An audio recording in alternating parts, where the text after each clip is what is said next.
let's go. Chapter 1. Money. You might have heard that Argentina is facing some little issues right now economically. Their annual inflation is currently at 127%.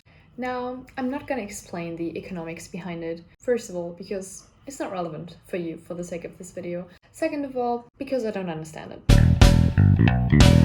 But with that said, here are some practical tips on how to navigate the money situation here in Argentina. The official currency here is Argentinian pesos. To pay in restaurants or the market, you can often pay by card, but you will also definitely need some of those Argentinian pesos in cash. So where do you get that?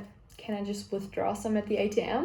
No. There are two exchange rates in Argentina.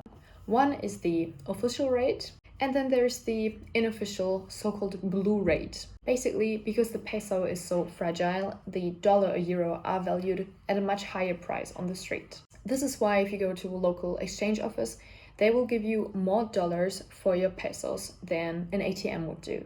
So should I just exchange my dollars in an exchange office then?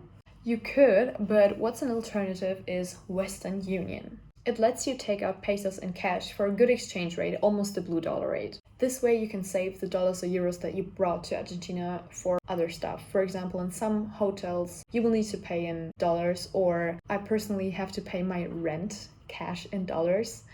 And since it's very hard to get dollars here, you should bring enough to cover you for at least a few months, especially if you have to pay rent in dollars. And yes, in theory, you could take out pesos from Western Union and then exchange that into dollars. But because of the bad exchange rates, you will ultimately lose some money with this method. And secondly, as I already mentioned, I personally have to pay my rent in cash. This is one of the examples that cash is king in Argentina.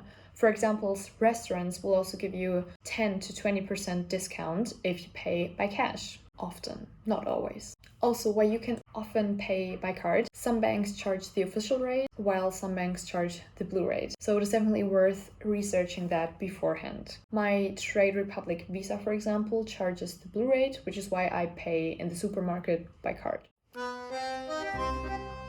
Chapter 2. Security. Argentina is definitely one of the safer countries in South America.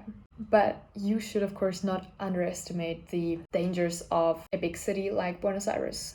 There are a lot of pickpockets here. Two of my friends have been pickpocketed. They got their phones stolen and one got her necklace ripped off. I don't mean to scare you or anything, but as in every big city, you should be very attentive and have situational awareness, but also it is advisable that you bring a second phone for going out. If you go out to the club, that you bring your old iPhone 4 or something.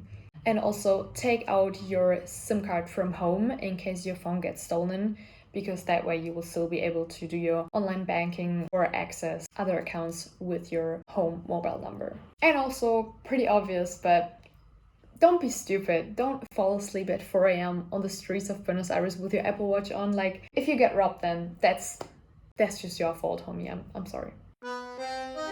Chapter 3. What to pack. This might be very obvious to some, but don't underestimate the weather. In June, July, it's winter here, since Argentina's in the south side hemisphere. The seasons are reversed. I think it's 80 to 90% of the population that lives on the north side hemisphere. That's why I'm mentioning this point. You will need a coat, you will need proper shoes, a scarf, a hat. It's winter. It was very surprising to me how many of my friends didn't know this. I had to explain them that it's cold. I'm putting this out just in case you forgot. Chapter 4. Language.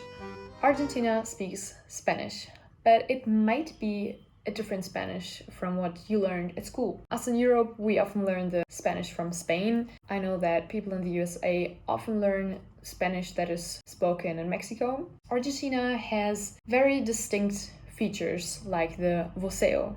Instead of tú eres, it's vos sos. Instead of yo me llamo Tecla, an Argentinian would say yo me llamo Tecla. It's those little things. They will of course understand you if you speak your high school Spanish, but this is an information if you want to, first of all, delve deeper in the linguistics of the country, but also if you want to train your ear by researching how they speak the language here. I am linking a video to the voceo and also to the distinct pronunciation.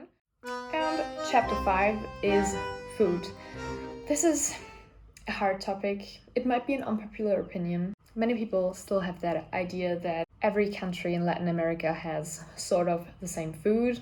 They associate Mexican cuisine with Latin American cuisine, that everyone in Latin America eats tacos and burritos, which is not true. Argentinian diet consists largely of meat because there's very good quality and cheap meat, especially beef in Argentina. Now, I personally, after having lived here for a couple of months now, have to draw my half-time conclusion that this cuisine is not as vibrant and not as diverse as I would have wished for. Even in a big city like Buenos Aires, you will not find a lot of cultural diversity in the restaurants. There are many, many Argentinian restaurants here, and not so many Asian cuisines, not so many Indian restaurants, etc., etc. What there is a lot of is Italian cuisine, because Italians had a large influence in Argentinian culture and cuisine. All in all, what you need to know if you're coming to Argentina for a couple of months, be it for an exchange semester or anything else, is that you will have a great time. The people are very, very welcoming and kind. Argentina has a lot of nature to offer. You're going to be busy traveling through this country and you will love it. So enjoy, have a great time, take care of yourself, and adios. Tango, tango, tango.